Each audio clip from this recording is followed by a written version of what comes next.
I asked you guys to pick the most nerdy, cheesy pickup lines that I can use to talk to girls, to demonstrate what it's like to actually attract women, and that whatever you say doesn't matter, it's what you say and what you do afterwards.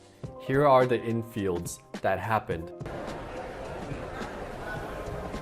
Roses are red, violets are blue. If you're a Pokémon, I choose you. Oh, thank you. Okay, first thing you'll notice is that I gave her some distance as I was walking. I leaned down a bit, I delivered my line, I even laughed at myself, right? I said, violets are blue, and I just started laughing. And you could tell, just from the initial get-go, that I knew this was gonna be cringy, and I was kind of even laughing at myself. I wasn't taking myself too seriously. Roses are red, violets are blue. If you're a Pokemon, I choose you. Oh, thank you. What's your name? Very kind. Rich. Nice to meet you. Visiting? Yes. So her reaction was okay, it was polite, but it wasn't what I was expecting. Usually if you deliver a funny line well, the girl or a group of girls, they'll start bursting out laughing. They're like, oh my God, who is this? She just said, oh, thank you. So I had to reset the frame. So what I do is, anyway, forget that. What is your name? Are you visiting? So I just moved the interaction forward and introduced myself and asked for her name. So I just immediately moved it forward rather than staying on that topic. States or outside of the States? States. East Coast or West Coast? Yes. Give me a hint. What's the state known for? Sunshine. Okay, so when I'm like East Coast, West Coast, she's like West Coast. So, and then when I said, which city? And then she's like, guess, right? That's when I knew that she was engaged, right? Because if a girl wasn't interested in you, she wouldn't say guess. She would just be like, yeah, whatever, I don't know, I'm from this city. Instead, she's like, yes. So now I know that at least, it's kind of like a puppy pushing the ball to the other puppy. It's like, hey, do you want to play? And then when she said yes, it was like, yes, I'm willing to play with you. That's when I knew like kind of the game was at least on from a social hook point perspective. I reached the social hook point. California? North, south? South. San Diego. Oh, okay. I used to live there. Really? A long time ago, yeah. Downtown, yeah. Yeah. So I find out she's from San Diego, and just so happens that I used to live in San Diego. So we have some commonality to talk about that's actually real and not fake. Where are you from? Take a guess. I don't know. Like, a clue. Starts with a T. It's an island in Asia. Tahiti's, well, yeah, okay, Tahiti's an island, sure, but it's in the Pacific, I think. Taiwan? Oh, you got it. So this girl is actually pretty smart. I can tell you from statistical data of going out for 10 years, most American girls don't know where Taiwan is. They don't know Taiwan's an island. So she's actually geographically very aware. Nice. Yeah? I'll give you a... Nice. Good You job. live there now? No, my parents are there. Oh, okay. I'm from Taiwan. Okay. Yeah. Where do you live now? I'm here now. Oh, in Vegas. Yeah.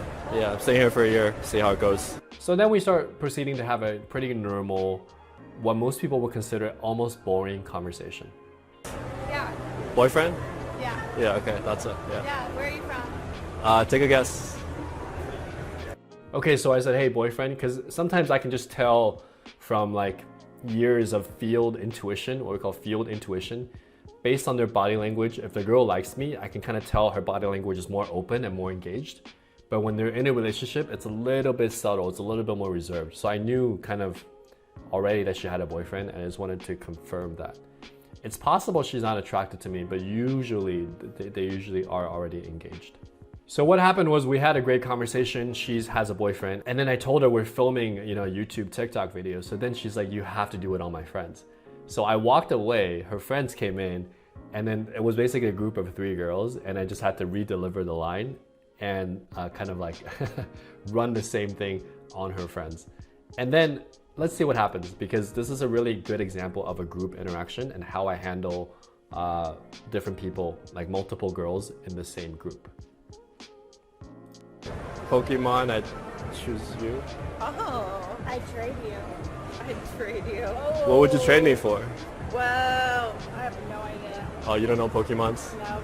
Nope. Yeah. I was just trying to act like it. Hufflepuff?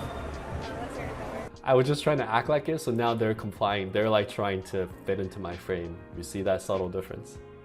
Hufflepuff is Harry Potter. Can I take a... Hufflepuff is Harry Potter, so they're like trying to, hey, I know this too, I'm cool too. So they're literally, all three of them are trying to fit into that frame. So it creates a power dynamic that you see how it slightly shifts a little bit. All three of them are trying to relate to me.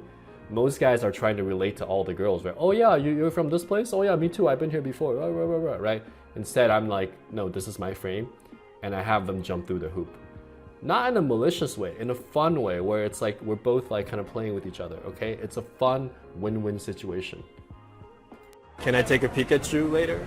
Oh, wow. Damn. That was good. That's good. The girl that said that was good, I identified later on that she's the single one, right? So when you have a group of girls and you're actually pretty witty, you have good conversation, what happens is usually the girl that likes you the most, she'll start standing out and start asking you questions and start engaging you, right? Because it's a ratio of 3 to 1. So if you have good game, approaching a group of women is actually advantageous to you, because what happens is the one that likes you will step up, or one or two or three will like you, and then you have to decide which one you want to engage in without destroying the harmony of the group. So in a way, when you have solid game, group situations are actually easier. Wait, so which one's single? Okay, wrong one. Hi, I'm Rich. Nice to meet you. That's one of my routines. I'm like, wait, raise your hand if you're single. And then the girl will be like, and I'm like, hey, my name is Rich. Like, I'll be like, hey, my name is Giovanni. What's yours, right? It's very obvious. It's very trite, but it's also done in jest. So they know you're joking. But in jest, you've accomplished your mission, which is you identify the girls who are actually available to dating you. Are you guys from San Diego too? No. I live in DC. Atlanta. I used to live there too. Really? Mm-hmm. What, I'm married and pregnant, so I'm not fun. That's cool. It doesn't mean I can't. Doesn't mean you're not worth talking to. Okay, really important. She literally disqualified herself, right? One of the other girls said, I'm single. The other girl's like, I'm literally married and pregnant.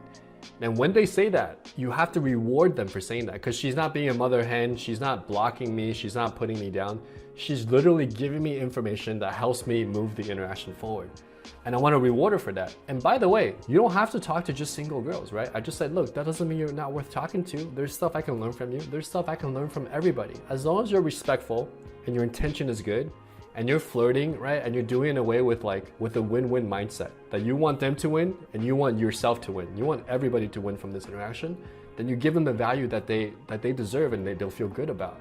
You put that energy out there, no matter who you're talking to, whether they're married, pregnant, whatever, right? In a wheelchair, disabled, whoever it is, 80 years old, right? Everyone you talk to, you're adding value to wherever you go. And what happens is that dating karma accumulates. And eventually good things start happening to you when you least expect it. It's all good. Hey, there you go. Rockville, Maryland. Second grade. Okay. It's where I learned English, actually. When I talk to that girl, what do you think is gonna happen when I'm actually paying her attention, even though I'm single and looking for single girls?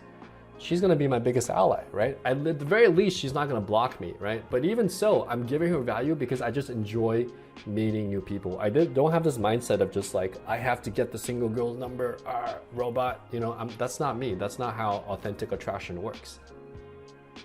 Really? Yeah. Okay. Yeah. I live in like North Capitol Hill, DC now, but I did Yeah. live in Arlington for years. My dad's a diplomat for Taiwan, so we were there for like 2 years. Cool. Yeah. I've customized, those of you that are my clients, I've customized storylines that are authentic to me, but I can tell concisely, that tell my story of who I am.